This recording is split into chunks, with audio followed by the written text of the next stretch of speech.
The following is a presentation of the Black Hollywood Live Network, the first online broadcast network dedicated to African American entertainment. Hollywood redefined.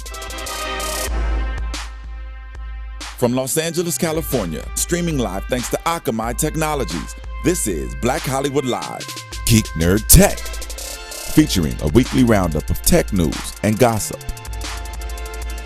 Black Hollywood Live, Hollywood redefined. You're listening to Black Hollywood Live. And now, the host of Black Hollywood Live, Geek.Nerd.Tech.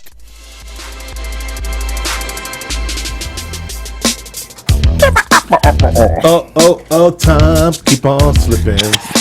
Knick-knack, paddywhack, give a dog a bone, yo. But a microphone, don't stop. What? I ain't finished yet. C-F-E, you want to make... Welcome to Geek.Nerd.Tech. I'm coming in and spitting bars from 1987. Show we break down nerd culture and tech news from a black and brown geek perspective. I'm Joe Braswell with the 1987 flow. Spitting hot fire trash. Fire trash. I'm joined as always by Akili Shine. How are you, sir? I'm doing good, man. One of these days, I'm gonna actually spit on there. I am to show people that I can actually like. I would love to hear that, Okay. and I'll just come back and annihilate you. With like 6 bars. Six Six and bars a of half. freedom. 6.5 bars of freedom. Alexis, how are you? I'm good. How are you? Good. You gotta get your bars up too, Alexis. Yeah, we need your bars up. I can do opera. Does that work? I don't know. Yes, maybe. I'll figure it out. I'll be at the bar tonight. I don't know if that counts. Can I go? Yes. Yay. For a pre-birthday celebration. I said, welcome to Geek.Nerd.Tech. We're breaking down, nerd culture, tech news from Black Brown Geek perspective. We're going to get right into some tech news and first talk about the debates and Trump and Trump's antics. I mean, did you peep the debates? Unfortunately, no. Just moved, so I don't have the cable set up. Yeah. But yeah, man, I read about it, Yeah. but I didn't actually see it. Did you see it? I did not. It's also sitting waiting for me to watch, but I have not got to it. So, but I do plan on watching it because for the entertainment value alone. Sure. I'm not going to get too political here, but we'll say Trump is making a lot of noise because Trump's always got shit to say, and whether you like him or not, or believe in him or not, he definitely likes to sort of stir things up, and this is good for social media, specifically Twitter and Facebook, right? Yeah. I mean, I think it's good. I don't think it's good at all, actually. Okay. I don't know why I just said that. Well, I mean, but it's good for them because what happens is the more tweets Of course. and posts. Yeah, I know what you mean. Yeah. I mean, yeah, looking at the numbers, like they're in the millions. 20 million interactions on Facebook, 24 tweets viewed over 1 billion times. Like 24 million people actually tuned in on television. I mean, they're saying this is more popular on television than it was like for the Women's World Cup, for like any major sporting event. Like more people tuned in and had something to say or about this than anything in a long time. Well, do you think this speaks to it? Well, obviously, it's one of the things that sort of which feeds which, right? Is it the social interaction that feeds watching it? Or is it watching that feeds the social interaction? And also, is it what we see now in regular TV, that the only things on broadcast TV that make money and that have retention value are live events? Right. So, I mean, no matter what the live event is, if it's a high-profile live event, you're going to get eyeballs on it, right? Exactly. So this is pretty high-profile. I think that, Trump and all of his noise-making, I mean, Trump was the star of this debate. I mean, whether we like it or not, no one's tuning in to see, I don't know who else. No one's intended to see. Bobby Jindal. So I don't know. But anyway, I mean, you hit it right on the head. Like the water cooler moments, those are the things that's saving traditional TV, broadcast TV, right? In the sense that at least advertisers can still. These broadcast companies still make a lot of money off of advertisers, and then translating over into social, digital. Like I think it's a good thing in that sense. But I mean, we always talk about on the show, when you say crazy stuff or you act like a buffoon, of course people are going to watch, and of course it's going to create the circus mentality that we often see in the entertainment world. Like people gravitate to nonsense, and so. Yeah, I mean, I am interested to see what will happen in this whole political sphere and campaign moving forward with social and digital, because I think more than ever, even more so than 4 years ago or 8 years ago when Obama was elected. Like, people are more connected to their devices, and how they consume content is even more of a dependency. So I like to see how that's going to translate as we move forward in the campaign trail. Right, I agree. Speaking of which, I mean, also, like, they're particularly the online presence. People are sort of getting involved. Websites are getting involved with this sort of thing, and Flipboard is launching a first, election central, which is sort of relatively new, because we have. We used to at least the last 8 years, cable news has really dominated the election spaces. MSNBC, CNN, Fox News has really dominated. I get most of my election coverage from either CNN or MSNBC. Some folks here from Fox News, but and the networks are falling behind in their sort of election coverage. But now we're seeing these online. I know Yahoo's going to be very active as well. But now Flipboard's here with Election Central. That's dope. Like, I think for them it's awesome. Most people have the app on their digital device, so they're creating a centralized location where people can get all information that they want in regards to the campaign, from the issues, the candidates, politics, different stories. Like, they're able to come to like one location and be able to have a variation of thought and perspective, and it's simple. I think it's going to be a great thing for Flipboard, straight up. I think it's a great thing for Flipboard too. I'm oddly disengaged this election cycle. I mean, it's still pretty early. I'm usually like really dialed in. I mean, from the time I was 18, but I was back in my my 30s and 20s. I was dialed in, like newspapers and online, and I watched everything and read everything. And ironically, the more information I have, the more information I have, the more it's out there, the more disengaged I've gotten. And it's also like, I know that I'm going to have to dive in a heavy way coming here in the next couple of months as we have to prepare for 2016 election. But I got to say, I'm a little concerned. I'm not concerned. I'm a little overwhelmed because there's so much information to get to. There's so many Republican candidates already, and the debates have started already. With the Republicans, and so we haven't got to the Democratic side yet. We're so far away from the convention. Like, I wonder when is the time for me to jump in? When do I start paying attention? But when I do pay attention, Flipboard will be great. But for you, when are you going to start paying attention, or are you paying attention now? I mean, I feel like we'll start to pay attention in the fall a lot. The fall is when we'll really get into it. And I think having an option like this, where it's already curated for you, and you just go and you don't have to like weave and navigate through all the noise. And I mean, you kind of have it all sourced right here. So I think that's a good thing. But definitely for me personally, I'll probably ramp up my study and my getting my analysis on like in the fall. I think so too. I think for me it's an October kind of after World Series, maybe like when we're about a year out in November. I feel like, okay, we're a year out. I got 1 year, and I feel like I can get on board. But God, man, 18 months out, it's kind of early for me anyway. But Flipboard will definitely be a part of what I'm doing for sure. Do you use Flipboard? Have you used normally before? No. Never. Do you have the app? Nope. Huh. Actually, I do have the app. I'm sorry, but I'm not a GNT. I know. I'm not a GNT. No, I'm one of them. Maybe two of them. I'm not the T though. You're more of a T. I'm more of a G and N. You're more of the T than me. Well, I'm always a G. Yeah. Okay. Here we go. But I will. But I do have Flipboard. I just don't use it. Gotcha. I have it, but I don't use it. I will start. Apple. I do have Apple products. I do use these. So it looks like the next Apple iPhone is going to drop on September 9th. What it feels like. And I like how the industry has really gotten very predictive on these keynotes. It just feels that way. I mean, the iPhone 6 that was dropped in September, iPhone 5S was in September, the iPhone 5 was in September, and it's like 2012, 13, 14. So September 2015, something's going to drop. Hey man, it's going to drop out. So what can we expect from the iPhone 6S? I would like to see if we can get up there and sit in the keynote now. Okay, you trying to go up to Cupertino? Yeah, out. Okay, we can probably do that. Let's try to work that out. Hey, Lola, can you get us to the keynote, please?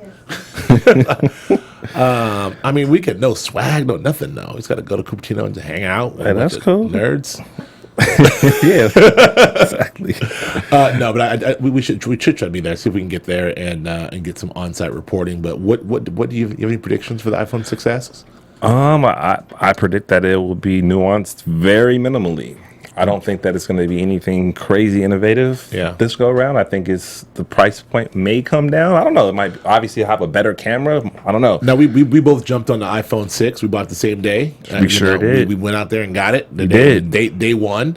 We did not get the Apple Watch. I told you were trying to get it. I kept telling you, don't wait. So I'm glad you listened to me. Glad you listened to me. Did not buy the iWatch. But I'm usually an S guy. I've been on the S cycle for a cool minute. I was on the 4S. I was on the 5S. And so I've been on the S cycle, and now I feel a little off now. The S cycle? The S cycle.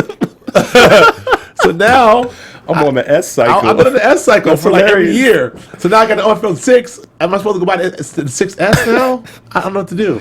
Man, yeah. I jumped on the 6. I should have waited for the 6S. Sound like you should have waited for success. Success.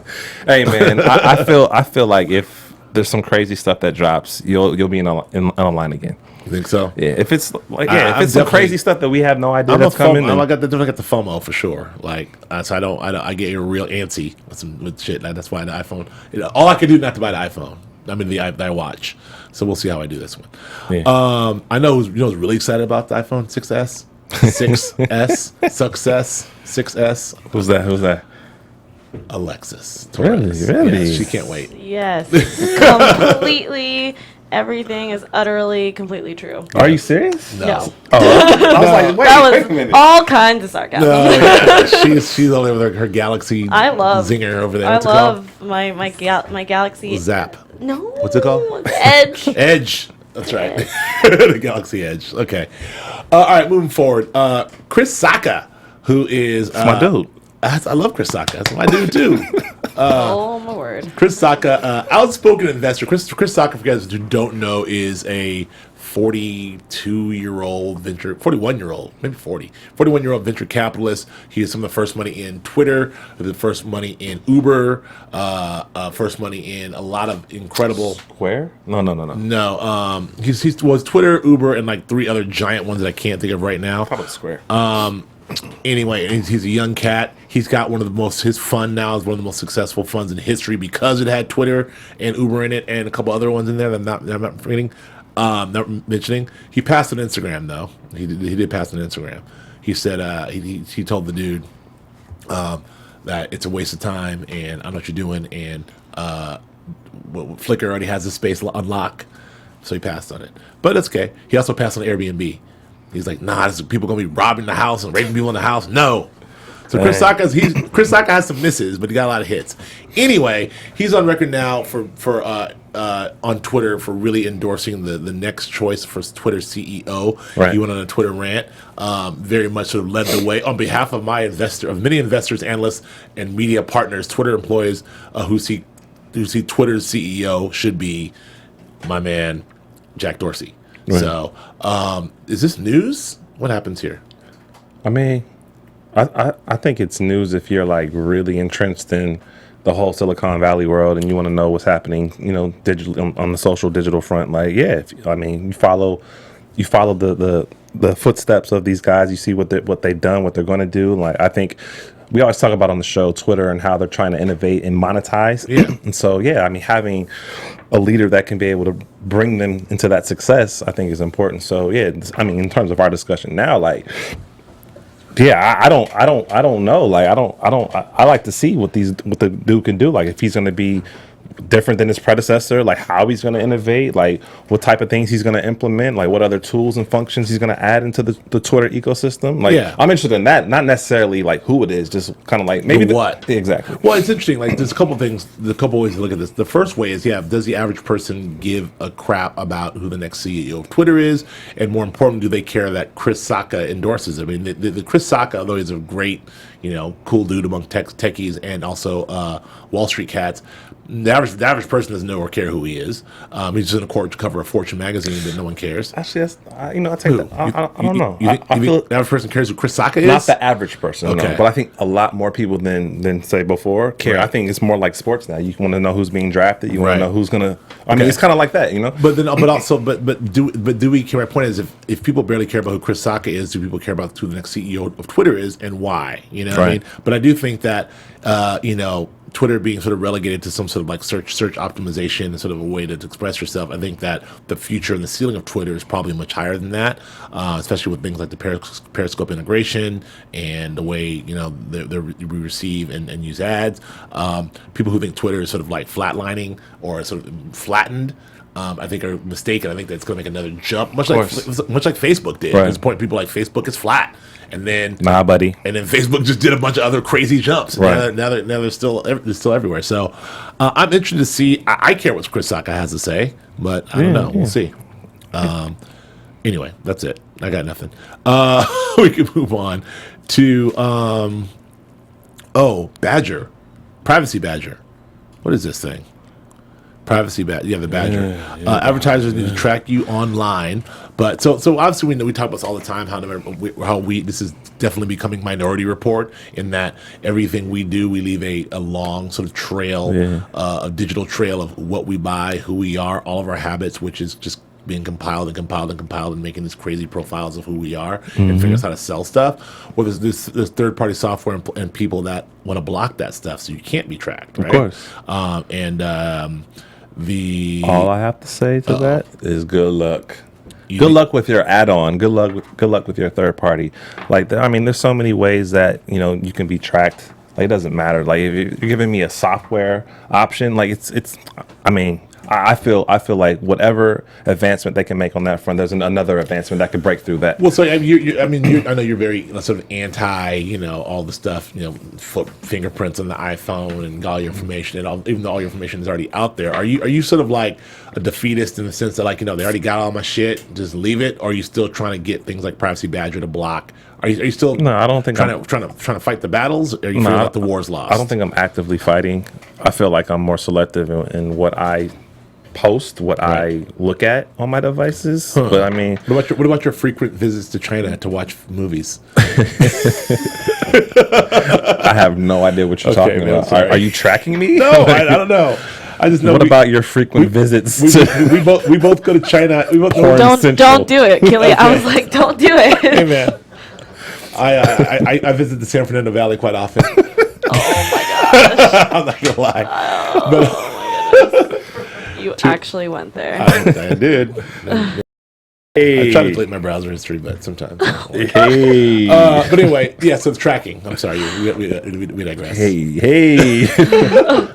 Yeah. I mean, so I feel you just have to be. I mean, you have to have discretion in whatever you do. Like, and I feel that's the thing. Like, if you know that you have there's the capability out there that you can be tracked and that your information can be used, sold, and marketed, or even used against you, like, you have to be smart about it. And so, I mean, there's no way around it. So it is what it is. Yeah. So that's my take. I got it. All right. So I mean, I'm kind of with you on this. I feel like that. I just, I guess when I really have something, I don't know. I don't mind being sold to, but I just know all this information within the next 3 to 5 years someone will have it that I really don't want to have it, and it'll be used for other purposes than it's being used for now. So if it's being used now to sell me stuff, it doesn't bother me. But in 5, 6, 7 years, when it's used to do other things, build these digital profiles of who I am for other reasons other than selling me goods, that's when I'm concerned. But hey. By then, the machines will be running everything, and there'll be Terminators walking the earth, and who cares? Exactly. Skynet will be online, and we'll all be slaves to the robots. Exactly. But moving forward, that's a real look. There's guys who really think about this stuff a lot. I was listening to Tim Ferriss' podcast, and he's talking to some real thinkers, and there's a real question on the table as to how do we think. What would be the biggest sort of like There's going to be a population dip, and it's going to be by some force. And the question is it going to be pandemic? Is it going to be sort of nuclear war based? Is it going to be like AI based? And there's a real fear that the AI will do that. And there's some people that say that it's not impossible, but some people that also say that is very much a sort of that we put that in our culture, in our movies, and our science fiction so much. It's almost like a guilt on our part. Like, why would the machines want to get rid of us? Like, why would they want to do that? It's like the fact that we keep saying that means we must be guilty about some shit. We are definitely guilty about some shit as a species. Right. But I mean, a lot of futurists will also say that we'll move away from this more capitalistic framework and more into a socialist framework because of machines, because of the information economy. Right. Like, things will grow to a point where machines will do all of our agriculture. Machines will do all of our. There won't be a reason for working. Right. You know what I'm saying? So you won't have to worry about paying for stuff because you don't have to work. Everything is already supplied for you. Right. And so I think in the flip side of that, the machines might actually provide more of a peaceful, harmonious world for us if all things go right. That seems the general consensus is that AI will help eradicate disease and do a lot of great things and. They really move us forward, from that standpoint. But who knows? Amen. Skynet. It's always going to be some corruptible agency. We'll see. It's going to try to take something. I saw the Matrix. Yeah. I saw Terminator. Moving on. This is a story I feel like we've done a couple of times, but this is another cool story about a fifth grader being fitted with a new 3D printed hand. Oh yeah. 3D printers. I saw one in Best Buy the other day, which was like, wow. Like a 3D printer? Yeah. I was walking through Best Buy and there's a 3D printer for like $3.99. I was like, oh, okay. But yeah, I mean, the 3D printers. There's a thing that the World Games were last year, Special Olympics last year, and they have this sort of thing called the Impact Challenge, which like we've seen this before, where there's young groups of kids who are developing and printing out these prosthetic arms that then can be fitted for kids, and they're done in very cool colors and. I think it's cool. I don't know. I think that the fact that this can happen in this day and age for such a cheap thing is very cool. But it's very cool. I think it's a great story because it's fusing technology. It's fusing. It's actually bringing some assistance to children or people that have some disability or handicap. So I think. Yeah, whenever we talk about that's what we're kind of just saying, technology being used as a way to fix things or help things or improve things. This is a perfect example of that, Right. I just think my man Luke Skywalker, Empire Strikes Back. That when I was kids, like, oh, I want one of those. Right. I was like, wait, my hand has to get chopped off first. Yeah. Spoiler alert for those who haven't seen Empire Strikes Back: Luke Skywalker's hand gets chopped off. Man. And his father might be Darth Vader. Just sorry. Spoiler alert. Sorry, kids. I'm sorry. That movie came out in 1980. What do you want from me? Yeah, exactly. I saw it in the theater. It's true story. All right. So speaking of movies, I did. I saw Star Wars in the theater too. True story. God, I'm old. Sing Gone with the Wind too. I didn't see that. I did not make it to that one. All right, that's it. Everyone's laughing. Yes, that was in 1938. Precisely. I didn't quite make that one. I told you you're a vampire, dog. You see, there's a weird grainy photo of me in the background. Exactly. Like, yeah. Don't do that. I'll find it. Like, I'll do it. I'll find it. They, even though Hattie McDaniel won the Academy Award, sadly, there's very few movie houses that we would be allowed in 1938. True that. But there is one picture of me in the background somewhere. Holding the tray. The tray. That's so bad. Anyway, it's bad. Stop it. Moving on to my man B. Affleck, my guy. I'm so pro Affleck, it's not even funny. Smart guy who we know as Batman has just inked a gigantic deal with Warner Brothers, who Warner Brothers love him. He makes Warner Brothers a shitload of money with Argo and his other movies. He's already had they gave him a 3-picture deal back then for his directing, and now they've given him another 3-picture deal to be Batman for 3 years. And they're gonna let him write and direct the first one, and who knows from there. They're saying he could play Batman for the next 10 years. I'm cool with that. He's set. I mean, that's a pretty good term to say you're Batman to lock that up. Decade, but first of all, I'm Batman for 10 years, and then I can still do my other stuff. But that's usual, right? I mean, isn't that usual? Yeah. I mean, how long has Robert Downey Jr. been Iron Man? How long has Daniel Craig been James Bond? I mean, exactly. 10 years is about to run, and him and I are the same age, and having a 75-year-old Batman. I'm kidding. No, but having having a 25-year-old Batman like me and Ben. Right. No, they're the same age. I can see myself playing a superhero for 10 years from now. Shit. So are you like a double thumbs up on Ben as Batman? I'm a double thumbs up. I was skeptical at first, like everyone else is, but like looking at that photo, like, yeah, he looks like Batman to me. Alexis, double thumbs up. Yeah, I'm actually like I'm gonna reserve judgment for now because I don't really know how he's going to be because Christian Bale kind of ruined Batman for me for a little bit. Whoa, what do you mean? It ruined him, meaning like you don't want to see another Batman? He thought he was weak. I thought he was weak. Wow. I hate the fact that I hate his voice. Like I hate everything about it. I'm Batman. I think he's a good. I think he's. I think he's a I'm a good. good actor. I think he's a really good Bruce Wayne, and I think I also like the fact that Ben Affleck is also going to be a good Bruce Wayne. He's the same height. He has the right build, chest, everything like that. He looks like a billionaire Bruce playboy. Wayne. Ben Yeah. Affleck is pretty much a millionaire playboy. So.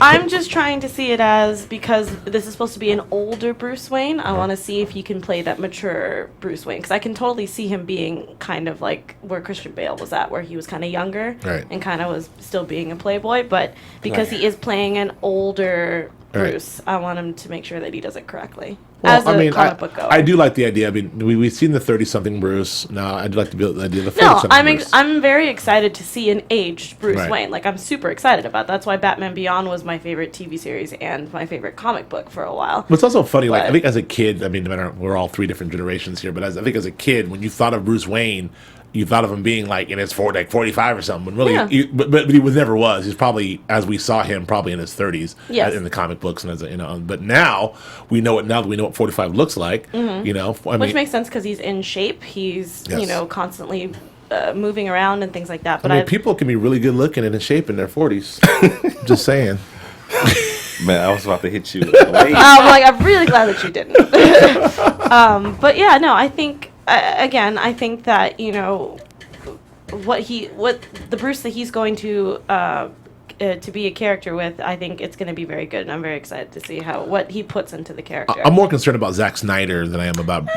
I'm more concerned about Zack Snyder than I am about Ben Affleck. Are you a Zack Snyder person? I'm not really, but I'm not I'm not going to be nitpicky. I'm not going to be nitpicky. I'm not sold on him concerned. yet. I'm not sold on him playing that role yet. I mean, no, really? Not sold yet. I mean, the photos look dope. What looked dope in the trailer. Are you saying that you can't buy when you see Bruce Wayne, see Ben Affleck, you're going to see Ben Affleck and not Bruce Wayne? Is that what you're saying? Yes. Okay.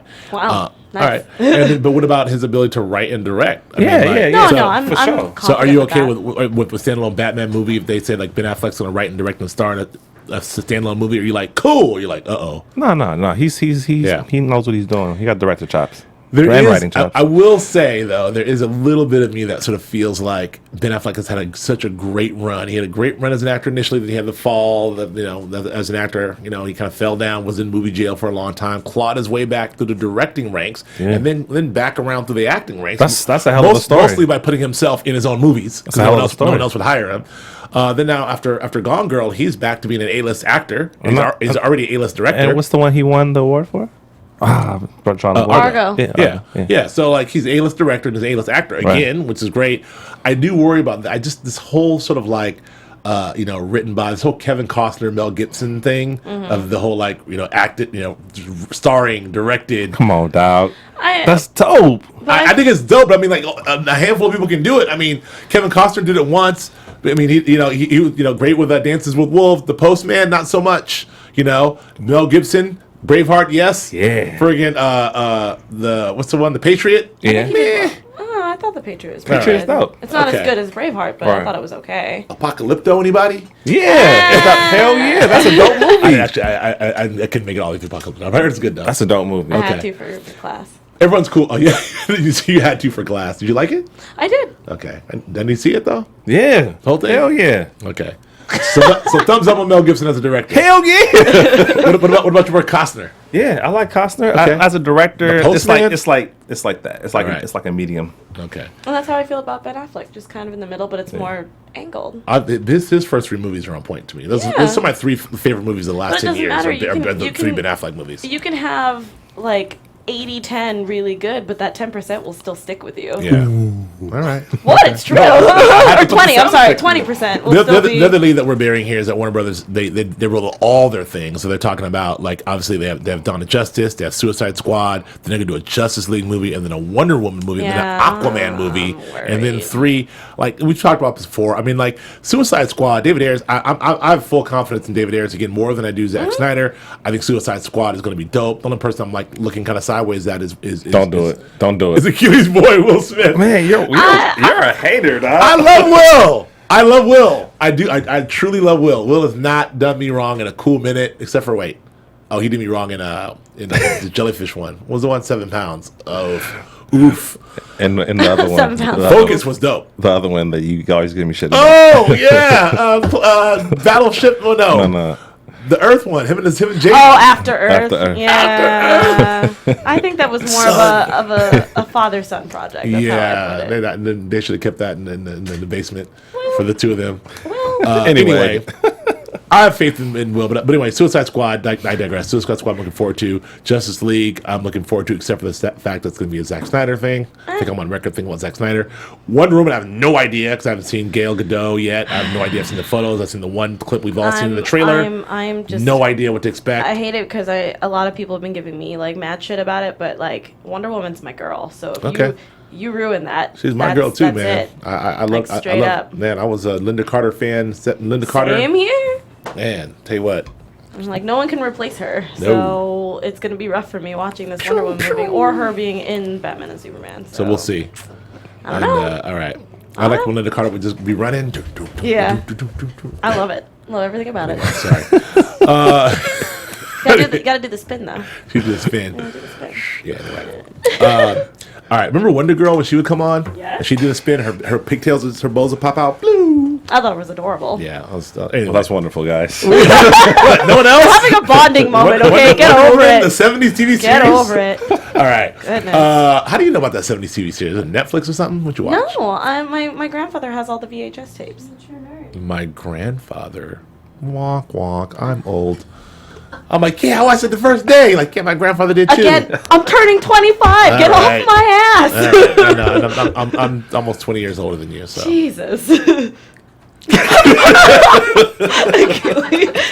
Mad Okay, moving shade. on. Palm trees just coming up right now. Achilles movie Fantastic Four Oh, okay. Oh God, no! Do we have to talk about that? debuted to a whopping 9%. Is worse than everyone even. That's really bad. I had hopes for this one. Me too. Nope. Well, You said no? I said no. I saw straight up. I said this movie's gonna. Well, the suck. You Josh gotta Trank. say that I on did record. too. Yeah, you did. I did too. Well, there was our Josh Trank was having all kinds of problems with the directing, and everyone's talking about how he. I remember being on the fence, and I was like, I don't know. The movie had real behind the scene problems, Ah. real problems with them going in, rewrites, reshoots, everything, and they There's thought too they much established drama. it, but apparently not. That's bad. So, yeah. Did you see it? Anyone see it? Everyone's telling me, do not waste your money. Do not watch it. I'm like, really that bad? They're like, trust me. Dull you'll be and so downbeat, mad. this Fantastic Four proves a woefully misguided attempt to translate the classic comic series without humor, joy, or colorful thrills that made it great. I heard Michael B. Jordan's awesome. I'm sure he is. I mean, I was rooting for my man. I like Michael B. I like Miles. I like Mara. So yeah, I don't know. Whatever happened. Apparently, We'll see. apparently the director even brought up or said something about like this was Fox Yeah. putting their fingers in the pudding. Well, there's there's just some mudslinging here going between Fox and Josh Trask. yeah, And, so a lot of But Marvel is somehow like very like going ha ha ha, like laughing, but also like it's still their property. So it's like don't take our. This is one of those movies where Fox owns it, like just like X-Men. Fox owns X-Men and Fantastic Four, so they're doing this outside the Marvel stable, which is a problem. Sony made a deal with Marvel, so now Marvel's going to be doing Spider-Man again, so that's kind of cool. But I don't know. Fantastic Four and X-Men are like stepchildren. We'll see we have a new X-Men Apocalypse coming up. We'll see what I'm so excited for him playing Wolverine again. What Bryan Singer does there. So we'll see. All right. Moving forward, I did see Rogue Nation Mission Impossible. I loved it. Everybody told me it's great. Loved it. All right. Tom Cruise is the truth. I will say that. Ant-Man, I saw that. Loved it. I liked it a lot. It was pretty strong, but not the strongest of all the Marvel movies. Okay. I think that's it for us. I think we're done. Right, Keely? Anything else? Yeah, man. I think we're good, man. Straight out of Compton this week. Can't wait. Definitely. Comes out on my birthday. Crazy motherfucker named Ice Cube. I mean, I guess we could cover this next week, but I really, really want to talk about all the marketing that was involved with this movie. I think it's really, really innovative. Super innovative and smart. So I agree. I was let's talking a little about that. It's really crazy. We'll save it for next week. But that's a great topic to talk about. If it doesn't get. What? Anyway, my guy. Where can I Nice. find? Where can the kids find you, Alexis? You can find me all over social media as atorres890. Please follow my blog at youtube.com/atorres890. Also follow all my after shows at our sister network AfterBuzz TV. You can also find Joe there as well. Yep. And where can the kids find you? They can find me on Twitter and Instagram and Periscope, my G. Okay. Forgot about Clip that. is loaded at Achilles Shine. Clip is loaded. And you? Look out for the scope. You can find me on at Joe K. Braswell at Periscope, Twitter, and Instagram. I will be scoping like crazy. Thank you for joining us on GNT. Thanks, Alexis. Thanks, Lola, for all the stuff. Yeah, thanks, Lola. We'll see you next week. Bye-bye. From executives Kevin Undergaro, Dario Kristen, Tiana Hobson, and the entire BHL staff, we would like to thank you for supporting Black Hollywood Live, the first online broadcast network dedicated to African American entertainment. For questions and comments, contact us. info@blackhollywoodlive.com. Like us on Facebook, tweet us, or Instagram us at BHL Online. And I am the official voice of Black Hollywood Live, Scipio. Instagram me at KingXOBay. Thanks for tuning in. Hollywood redefined. The views expressed here are those of the host only and do not necessarily reflect the views of BHL or its owners or principals.